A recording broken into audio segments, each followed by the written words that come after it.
Hello India. আজকে আমি এসেছি নাকাশিপাড়া থানা অন্তর্গত বেথডহরি বিড অফিস পার করে যে অনেক দিন আগে বাস স্ট্যান্ড নির্মাণ করা হয়েছিল, সেই যে বাস স্ট্যান্ডে আমি আজকে বিষয়টি আপনাদের সামনে তুলে ধরব।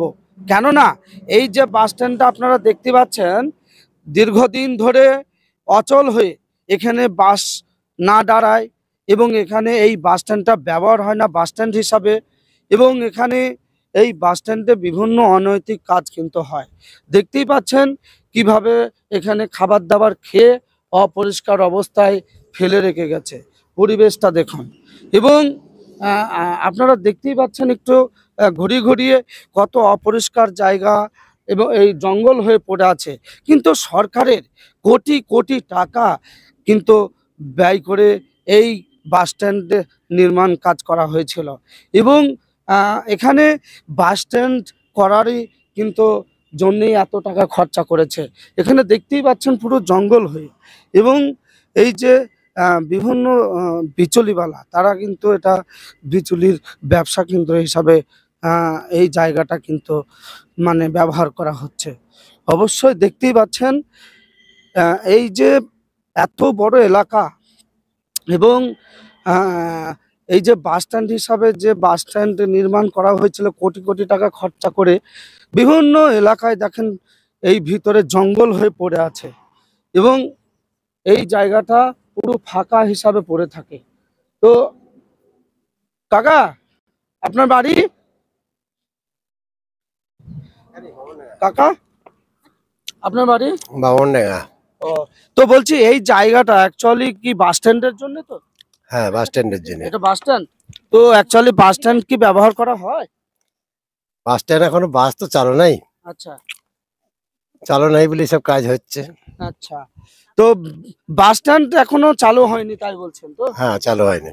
তো দেখতেই পাচ্ছেন, এদিকে আসেন, কি অপরিষ্কার হয়ে, এবং এই জায়গাটা বাস স্ট্যান্ড হিসাবে বেথর একটা সুন্দর জায়গা সরকার থেকে কিন্তু বেছে নেওয়া হয়েছিল, এবং একদম জঙ্গল হয়ে পড়ে আছে দেখতেই পাচ্ছেন।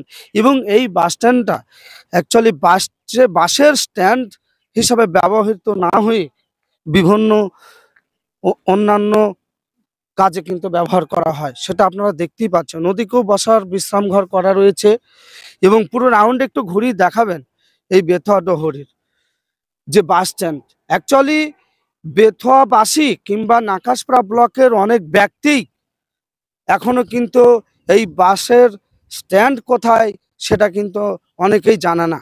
তো অবশ্যই এই বাস স্ট্যান্ডটা, এদিকে একটা গেট হাই রোড যাচ্ছে, একটু দেখিয়ে দেবেন, এবং এই দিকে একটা গেট আছে, দুটো গেট এই বাস স্ট্যান্ড ঢোকার। কিন্তু একটু এদিকে আসবে, দেখতেই পাচ্ছেন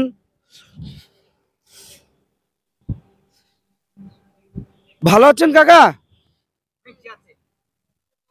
কাকার বাড়ি কোথায়? বিড়িটা সরান, বিড়িটা। আর বাড়ি সোনাডাঙ্গায়। ও, বলছি এটা কি বাস স্ট্যান্ড? লোকে তো বলে বাস স্ট্যান্ড, আমরা কি বলতে পারি না। আচ্ছা, এটা কি এখনো আপনি জানেন না? না, কিন্তু এটা বাস স্ট্যান্ড। আমি তো জানি না। তা আপনি এখানে কি করেন? ওই খড়ের ব্যবসা করে। ঘরে? আপনার নাম? আমার নাম জাহাঙ্গীর। শুনতেই পেলেন, কাকা এখানে খড়ের ব্যবসা করে, এবং এই যে বাস স্ট্যান্ডটা কিন্তু বাসের স্ট্যান্ড হিসাবে ব্যবহার না হয়ে এখানে অকেজো হয়ে পড়ে আছে এই বাস স্ট্যান্ডটা। বিভিন্ন এই বাস স্ট্যান্ডের এদিক ওদিক জঙ্গল হয়ে কিন্তু মানে খারাপ হয়ে পড়ে আছে। তো অবশ্যই এই যে বাস স্ট্যান্ডটা আপনাদের সামনে তুলে ধরলাম, সরকারকে অনুরোধ করা হচ্ছে এই বাস স্ট্যান্ডটা বাসের স্ট্যান্ড হিসাবে যাতে তাড়াতাড়ি ব্যবহার করা হয়, সেটা এলাকাবাসীরও দাবি। এবং এই বাস স্ট্যান্ডটা যেভাবে অচল অকেজো হয়ে জঙ্গল হয়ে পড়ে আছে, সেগুলোকে পরিষ্কার পরিচ্ছন্ন করে এই বাস স্ট্যান্ড হিসাবে এটাকে ব্যবহার করা হয়, এবং সেটা জনগণের স্বার্থে, মানুষের স্বার্থে। অবশ্যই ভিডিওটি বাংলার প্রত্যেকটা এলাকায় ভিডিওটি সকলকে দেখার সুযোগ করে দেবেন। আমি রাকিব মিডিয়া 01। Hello India.